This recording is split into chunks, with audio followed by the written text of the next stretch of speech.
Hoy vamos a contar una de esas historias que, sin que casi nadie se diera cuenta, cambió las reglas del juego para siempre. Es uno de los capítulos más importantes en la historia del ciberespionaje, un verdadero punto de inflexión. Todo comienza en un lugar que parece de lo más común. Una planta de tratamiento de agua como las que hay en miles de ciudades. Infraestructura crítica, sí, pero aparentemente normal. Y, como se iba a descubrir, peligrosamente vulnerable. Pero aquí viene el giro. Había un pequeño pero crucial detalle. Esa planta de agua no era real. Era una simulación, un señuelo digital creado en el sótano de un investigador. Y fue justamente el ataque a esta planta fantasma lo que terminó destapando una campaña de espionaje cibernético tan pero tan masiva que sus efectos alteraron el equilibrio geopolítico mundial. Muy bien. Para entender cómo pasó todo esto, tenemos que empezar por una trampa increíblemente ingeniosa. Un cebo digital que en el mundo de la ciberseguridad se conoce como honeypot o, bueno, una trampa de miel. A ver, en 2012, este investigador, Carl Wilhoit, crea la planta falsa y la conecta a Internet. ¿Y qué pasa? Pues casi de inmediato la atacan hackers de todo el mundo. Pero entre todo ese caos, un ataque era diferente. No quería romper nada. Al contrario, se dedicó a copiar metódicamente toda la documentación de la planta para luego enviarla a un servidor de control. Wilhoit siguió ese rastro y, para su sorpresa, lo llevó derechito a China. Acababa de pescar un pez muy pero que muy gordo. Pero ojo, este pez gordo que encontró Wilhoit no apareció de la nada. Su descubrimiento era en realidad solo la punta del iceberg. Era la prueba de un patrón de ataques sigilosos que llevaba años operando justo por debajo del radar. Miren, ya desde 2006, empresas de todo el mundo recibían correos que parecían totalmente legítimos, pero escondían archivos que al abrirlos instalaban un troyano de acceso remoto, un RAT. La clave aquí es que el objetivo no era el sabotaje rápido, para nada. Su estrategia era la paciencia, entrar, esconderse y robar información en silencio.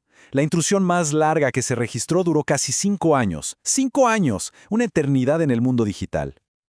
Este tipo de amenaza era tan distinta, tan sofisticada y paciente que la industria de la seguridad tuvo que inventarle un nombre nuevo. Amenaza persistente avanzada, o APT. Esto ya no era vandalismo digital, esto era espionaje a escala industrial. Claro, hay que entender un poco el contexto de la época.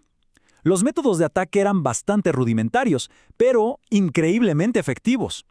Como dice esta cita, se aprovecharon de que casi nadie estaba preparado. O sea, mandaban malware disfrazado de salvapantallas y la gente hacía doble clic sin pensarlo. Ahora, lo realmente fascinante es cómo los investigadores, poco a poco, empezaron a conectar las piezas. Porque durante años, todos estos incidentes parecían ataques separados, sin ninguna relación entre sí. El gran momento llega en 2011. Unos investigadores de la empresa McAfee logran entrar a uno de los servidores que los hackers usaban para guardar todo lo que robaban. Y adentro, ¿qué encuentran? Registros, bitácoras, que demostraban que docenas de ataques contra objetivos totalmente distintos estaban todos conectados. Era una sola campaña masiva. Y fue ahí que le pusieron nombre: Operación Shady Rats. El misterio por fin tenía un nombre, pero la pregunta del millón seguía en el aire. ¿Quién tenía los recursos, la gente y la motivación para montar una operación de esta escala? 2 años después, otra firma, Mandiant, siguió el rastro digital hasta el final. Y las pistas no los llevaron a un sótano oscuro o a un cibercafé anónimo. No, los llevaron a un edificio muy específico, de 12 pisos, en las afueras de Shanghái. Resulta que en ese edificio operaba la unidad 60398 del Ejército Popular de Liberación de China. Y lo más increíble, no fue solo descubrir quiénes eran, sino lo increíblemente descuidados que fueron. Hacían los ataques desde direcciones IP de China, dejaban sus huellas en el código, incluso algunos exmiembros ponían sus hazañas de hackeo en sus currículums. La conclusión era clarísima. Actuaban con una impunidad total. Simplemente no les importaba que los atraparan. Bueno, ya sabemos quiénes eran. Pero ¿por qué estaban haciendo todo esto? ¿Cuál era el objetivo final de esta operación de espionaje masivo? La respuesta no era militar, era puramente económica. Y aquí es donde todo encaja. Si uno pone lado a lado los objetivos de los planes económicos de China de esa época y la lista de víctimas de Shady Rat, la conexión es innegable. Que el plan de China buscaba transferencia de tecnología, atacaban a empresas de tecnología. Que el objetivo era el dominio aeroespacial, atacaban a los grandes contratistas de defensa. Era básicamente un robo de propiedad intelectual a una escala nunca antes vista. Y quizá el ejemplo más espectacular de todos fue el robo de los planos del F-35, el caza furtivo más avanzado de Estados Unidos. Se los robaron de los servidores de Lockheed Martin.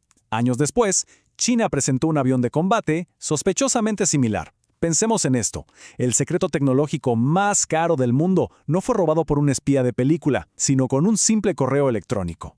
El resultado de esta década de ciberespionaje fue asombroso. La economía china creció un 400%, un crecimiento que, en parte, fue impulsado por su capacidad de copiar y mejorar tecnologías que a otros países les había costado miles de millones de dólares y décadas de trabajo desarrollar. Pero la historia no termina ahí. Después de ser expuestos públicamente en 2013, los ataques no pararon. Para nada, simplemente se volvieron más inteligentes, más difíciles de rastrear. Su manual de tácticas cambió por completo. Los ataques directos desde China se reemplazaron por ataques que rebotaban por servidores en otros países para poder negarlo todo.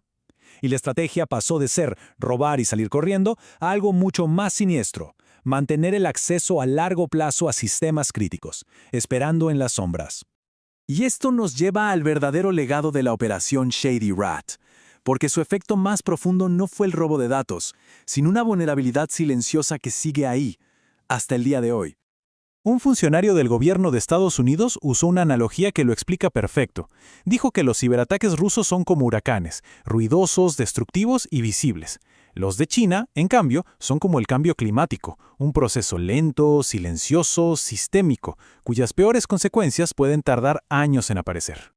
Así que, aunque la operación original quizás haya terminado, nos deja una pregunta bastante inquietante. Durante años, estos grupos crearon innumerables madrigueras, puertas traseras en la infraestructura crítica de todo el mundo. Plantas de energía, sistemas de agua, redes de transporte. Y la pregunta que queda flotando es, ¿cuántas de esas puertas traseras siguen ahí, ocultas, esperando una orden para ser activadas?